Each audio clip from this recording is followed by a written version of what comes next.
Eu sou de uma geração, quer dizer, que teve a fantasia de ser a vanguarda, né, de uma revolução. E, portanto, de achar que nós, né, um grupo com uma clarividência fantástica, era capaz de fazer a revolução em nome do povo.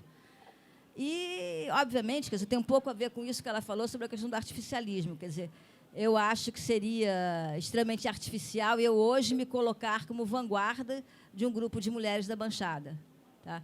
Eu tenho um maior respeito por esse grupo de mulheres da Baixada. Eu tenho certeza que nós temos hoje todos esses grupos de mulheres, quer dizer, junto com outros grupos de outros gêneros, quer dizer, pautas comuns. Quer dizer, é isso que está acontecendo nessas passeatas. Quer dizer, quando você luta contra a PL, é uma pauta comum. Quando você luta contra o Pedro Paulo ser candidato a prefeito, é uma pauta comum. Entendeu? Então, eu acho que isso que é importante, isso que é fundamental, que a gente encontre essas pautas comuns e consiga discutir essas pautas comuns. E, obviamente, quer dizer, cada grupo vai ter que crescer. Né? Ele vai contar sempre com a minha solidariedade. Quer dizer, esses grupos vão contar com a minha solidariedade, mas eu não posso substituí-los. Acho que essa que é a grande questão também. Queria só aproveitar, já que a gente está falando da mulherada da Baixada, eu tinha anotado uma frase que tu falou, que era, tipo, quem tem um status de vida que permite questionar o sistema. A gente não pode esquecer que elas questionam pacas, assim, e de diversas formas. Né? Uma das formas é o funk. Eu tenho uma amiga que é a Lid, que ela tem um grupo de funk, que é o Pagu Funk. Pagu Funk brinca com um ritmo que é mais do subúrbio da Baixada, que é o pagô funk. É pagode com funk. E ela usa a Pagu, né, que é uma personagem histórica feminista de São Paulo, e faz o Pagu Funk. E vai ter... Isso. E era uma mulher que, tipo, por ter cabelo curto, fumar cigarro e beber à noite, era vadia. A mesma coisa que os caras fazem. Tomam cerveja, bebem cigarro. Mais do que isso, mas...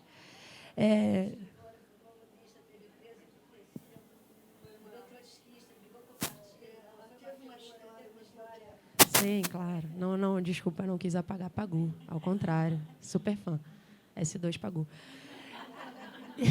E aí elas têm o Pagu Funk. E essa minha amiga, ela fala, Simone de Beauvoir não chega na favela, Valesca chega. Então, na hora que Valesca fala, eu lavava, passava, tu não dava valor, só ia para farra, voltava e me enfiava e me batia, valeu, muito obrigada, mas agora larguei meu marido e... Não vou falar. E assim, ela fala, pô, olha o tom de empoderamento que tem isso, sabe? MC Carol, MC Nem que fala, piranha, caralho, você não sabe o que eu sofri em casa. Larga teu marido, em menos de uma semana você tem outro. Não fica aturando o homem te batendo. E são mulheres que mandam o verbo, tocam terror, entendeu? E a Pagu Funk é uma dessas mulheres. O Pagu Funk foi super perseguido. Se vocês botarem no Google proibidão feminista, porque o que elas fizeram, além de falar de machismo no funk, foi falar do machismo na esquerda. Pagar de libertário, mas é anarcomacho. Vou cortar sua pica. É esquerdo macho, mas bate na companheira. Vou cortar sua pica. E elas fazem com o ritmo de vou largar de barriga.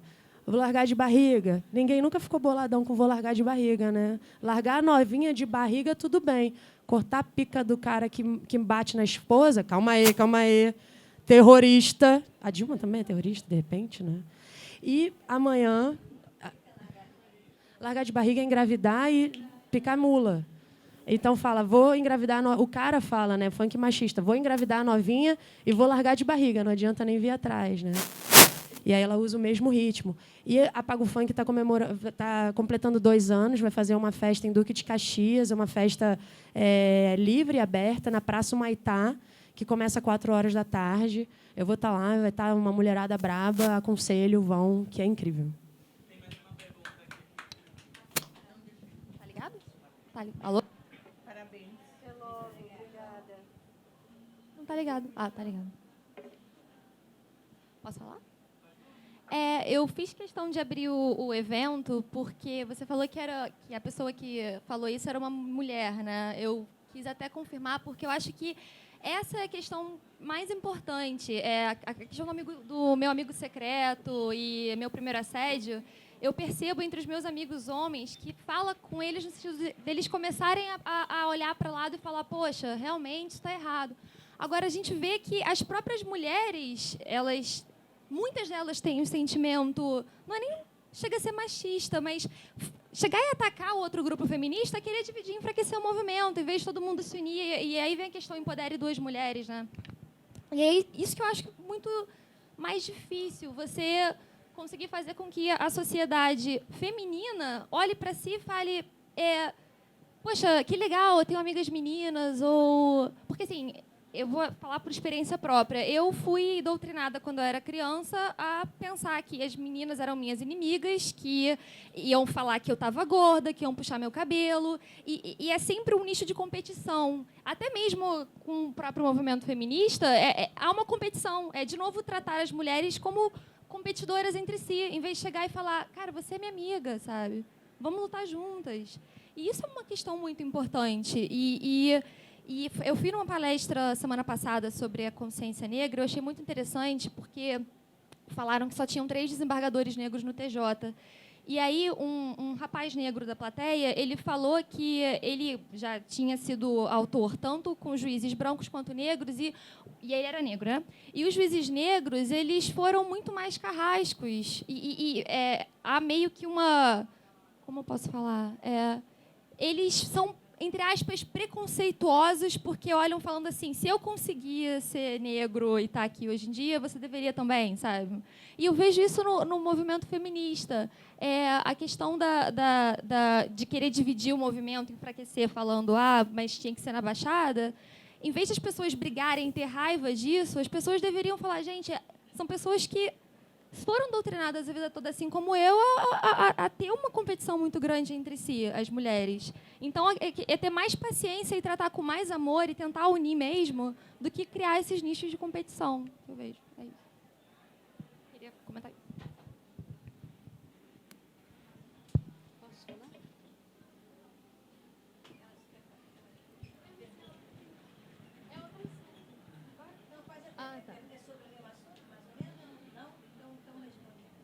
Tá. Não é responder, é concordar, né? No sentido de que eu acho que o mais importante é nos situarmos de que lugar nós trabalhamos, né? E eu acho que é reconhecer que as mulheres, elas não são essencialmente boas. Não há isso. Nós caminhamos com a nossa humanidade, nós caminhamos com a nossa história, entendeu? Eu acho que é profundamente, digamos assim, falso, né? Imaginar que, porque nós somos mulheres, nós, então, damos as mãos a todas as mulheres e formamos um movimento lúdico, solidário, perfeito, porque nós não somos assim. E esse é o grande desafio. E aí é que está a beleza de que, apesar das nossas características humanas, de fraqueza, de medo, de competição, né?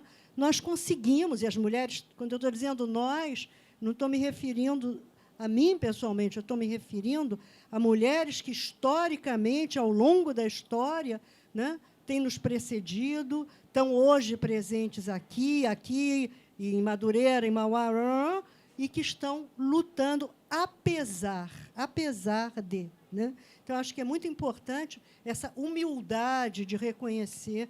E eu acho que aí entra também um pouco de estratégia política. Como é que você constrói, né? Como é que você constrói uma aliança? Porque eu acho que uma das questões importantes a serem refletidas é do denuncismo à construção. Há um processo. Você vai denunciar, você vai marchar contra. É fácil, talvez, ou um pouco mais fácil, conseguir uma frente, né? Porque, se você vai para a rua, você quer ser ator político. É isso. Você quer ser um ator político, certo? Em prol de alguma causa. Não há outra razão pela qual você vai à rua, a não ser que você vá fazer um espetáculo teatral, alguma coisa assim, que também pode ter um cunho político. Mas, se você vai à rua, você se organiza, você marcha, você está atuando politicamente. Se você está atuando politicamente, você tem ali um momento em que você vai denunciar, em que você vai adquirir visibilidade, você vai se apresentar, mas tem um momento que é negociação, porque política é negociação. Imposição é ditadura. Nós que somos de uma geração que vivemos a ditadura, sabemos que em ditadura ninguém negocia. É imposto. É isso e acabou. Se você vai fazer política, você vai negociar. E vai negociar com o que tem aí. Né? Você vai negociar com instituições políticas. Congresso Nacional, que permaneça, né? Que não seja substituído. Né? Vamos continuar com o Congresso Nacional, que melhore na sua representação, mas que permaneça como um Estado político de democracia, com um judiciário que permaneça, né? Com um executivo que permaneça. Isso é um Estado democrático de direito. E, se você quer negociar, você tem que passar, então, para um processo, que é o processo de negociação. É o processo que a nossa geração fez, de negociar leis, de negociar políticas públicas. Então, eu acho que, nesse momento, você tem tido, através dos novos, que eu posso chamar novos movimentos, novas pautas, processos muito interessantes também de negociação. Inclusive, o movimento LGBT tem tido pautas que têm levado para a negociação. Agora, para negociar, é preciso se unir, apesar da diferença, né? E estabelecer estratégias conjuntas, mesmo em havendo dissenso, competição, etc. E tal. É assim que você faz política. Todos esses movimentos são apenas uma nova forma de fazer política. Eu, como socióloga, vejo assim, né? São identitárias, mas são políticas.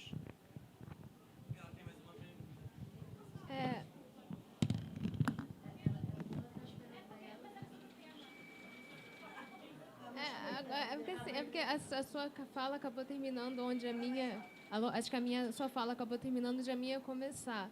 Né? Eu sou do Think Olga, uma das responsáveis pela campanha do primeiro assédio e tudo mais. Hoje a gente teve a honra até de lançar um dos vídeos de lançamento do filme lá pelo nosso site. E, assim, eu queria aproveitar a presença de vocês aqui para fazer uma pergunta, porque eu partilho muito da opinião da Heloísa, que esse movimento que a gente está fazendo de hashtags na internet, de ir para a rua e de usar as redes sociais muito para articular as mulheres pelo feminismo, pelas causas feministas, tem essa ideia de que nós somos uma nova geração, né? E nós somos realmente, né, geracionalmente falando.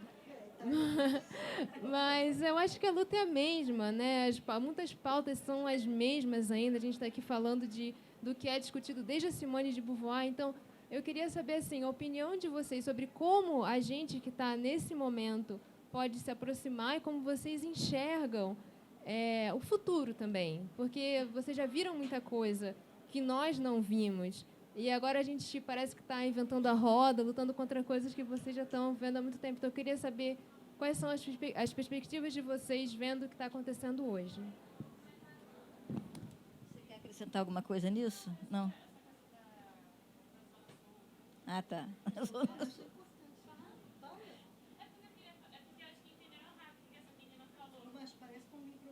Ali o microfone.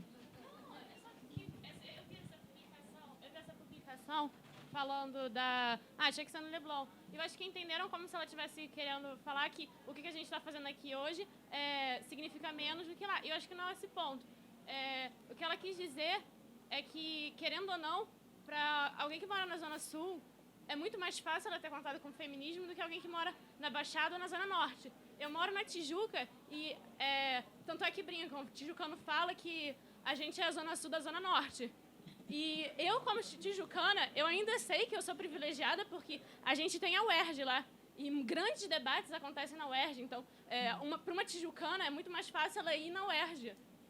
E a Tijuca, a gente tem 4 estações de metrô. Então, estar aqui hoje não foi tão sufoco assim como até alguém que mora no bairro ao lado, Vila Isabel, Meier.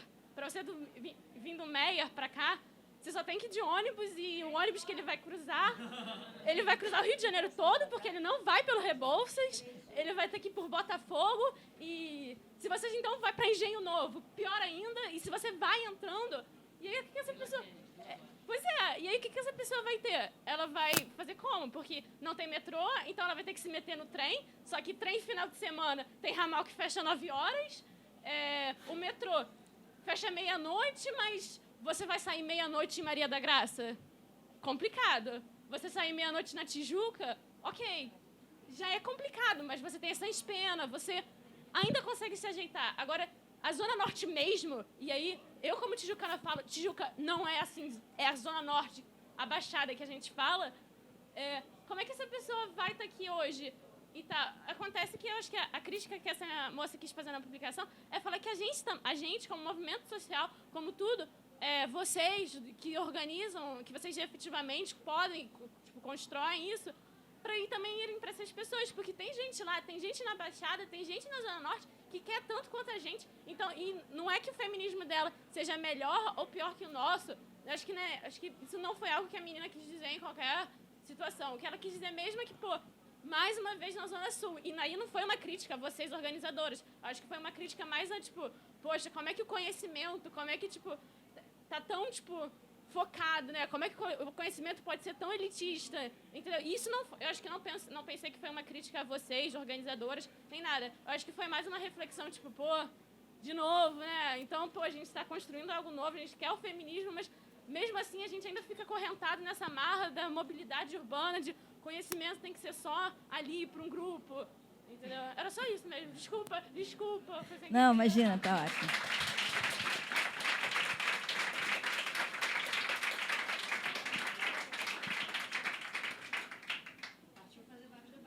Não, pois é. Não, eu acho que em relação a isso que a Jaque falou, é muito importante, né? Quer dizer, eu acho que lá na Baixada, lá na Maré, existem movimentos, existem grupos discutindo. Quer dizer, quando você fala essa questão do funk, que a Simone de Beauvoir não chega lá, mas que a Valesca chega, é uma outra maneira de discutir. Isso significa que eles não devam ler Simone de Beauvoir? Não, eu gostaria muito que eles lessem Simone de Beauvoir, entendeu? Que eles sabem aquela história, Oswald de Andrade, né? Eu quero fazer um biscoito fino para as massas, entendeu? Realmente... Quer dizer, a minha luta sempre foi levar ao máximo que existe esse diálogo, quer dizer, com todas essas limitações que você falou, entendeu? Quer dizer, eu fui inúmeras vezes com todos os meus filmes em vários lugares. Agora, de maneira nenhuma, a minha relação hoje com eles, que isso sim é completamente diferente da minha adolescência enquanto guerrilheira e tal, a minha relação hoje é uma relação de respeito. Eu estou lá ao lado deles, contando da minha experiência de vida, isso, a minha experiência de vida e a experiência do meu trabalho, entendeu? O que é totalmente diferente daquela pretensão que eu tive na adolescência de que eu estaria ali para liderá-los, entendeu? Então, acho que essa que para mim, que é o grande aprendizado que eu tive na vida nessa relação, entendeu?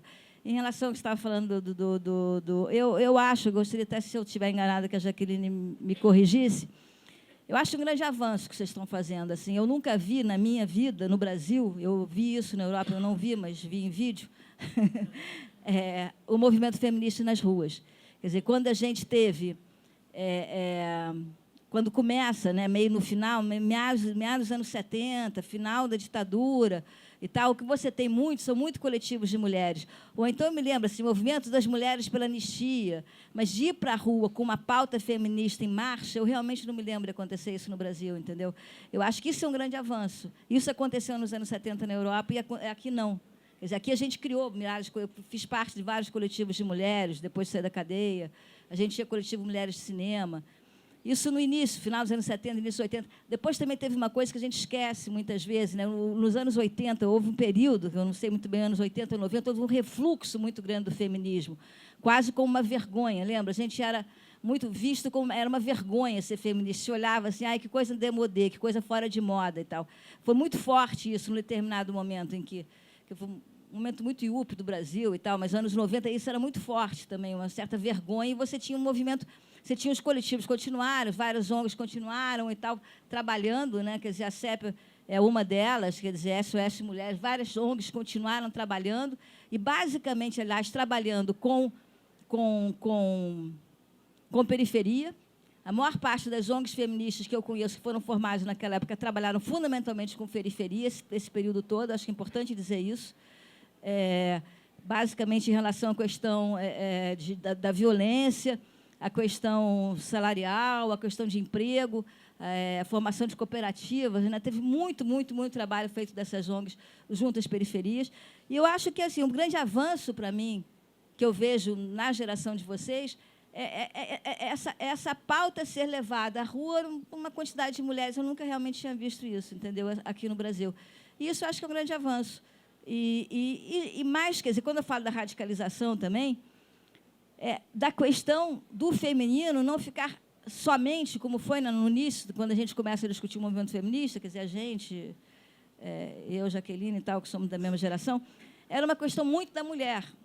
A questão do gênero, como é discutido hoje, também a questão da LGBT, é um avanço absurdo em relação ao que a gente tinha, né? Em relação, é outra pauta, entendeu? Que são outras questões que estão sendo colocadas que a gente sequer pensava, entendeu? Que não estava na nossa vivência, entendeu?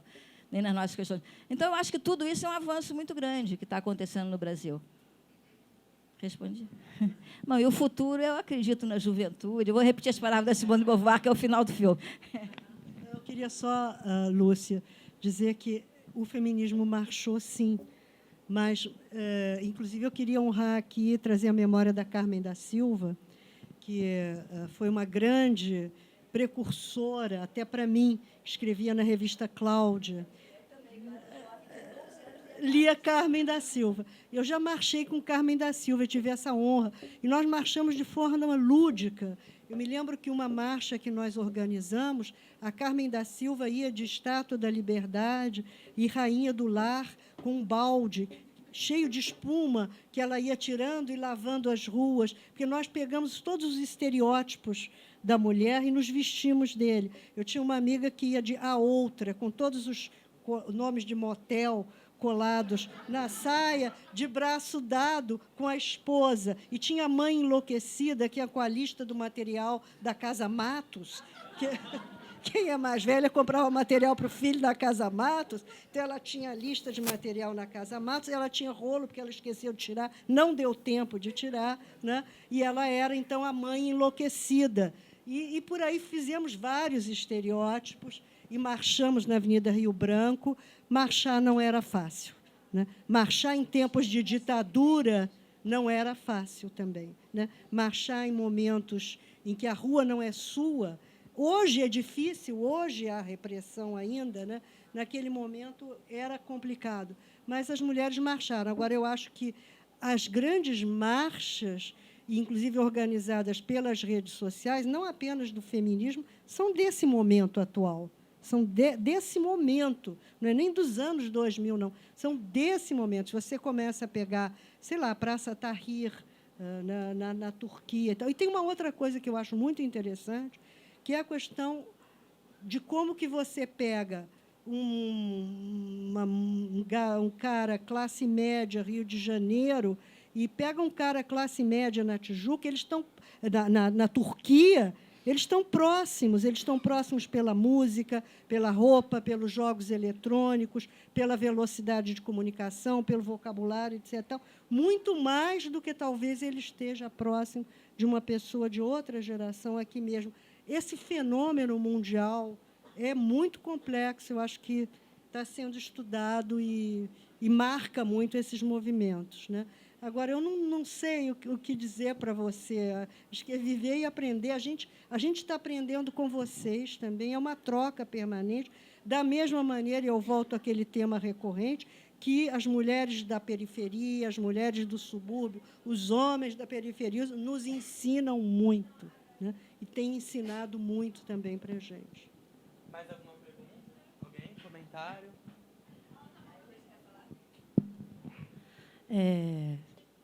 Várias ideias de fantasia para o carnaval. Galera, anota aí, né? Fantasia de carnaval. Eu vou super fazer a da amante com a fiel e a amante, gente. Super vou. Levando um radinho de funk. Assim. Eu acho que o que é a maior potência que a gente pode ter é a difusão de informação. Acho super problemático isso que você realmente apontou, que tipo a gente faz mais debates abertos nos lugares onde estão as universidades, né? E, no entanto, as universidades nem sempre estão dialogando com os movimentos sociais.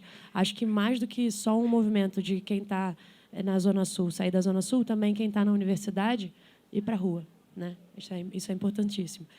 E eu não sei o que esperar do futuro. Eu sou uma pessoa super pesarosa, assim, eu olho para o Congresso cada vez pior. E eu não me filio a partido também, porque eu penso, brother, eu não confio nisso, não acho que vai dar em nada. E aí a sugestão que eu dou é de, tipo, junta nas manas, junta nas migas, porque é nós por nós, assim. Então, tipo, na hora que tiver uma violência, na hora que tiver a necessidade de um aborto clandestino, porque quando que o aborto vai ser legalizado no Brasil? A gente tem que ter as nossas redes, sabe?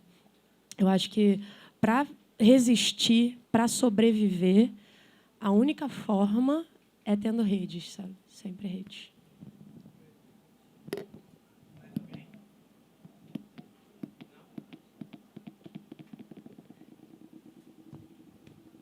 A gente queria agradecer muito, Jaque, Heloísa, foi ótimo. Agradecer muito a vocês. Bom, continuando.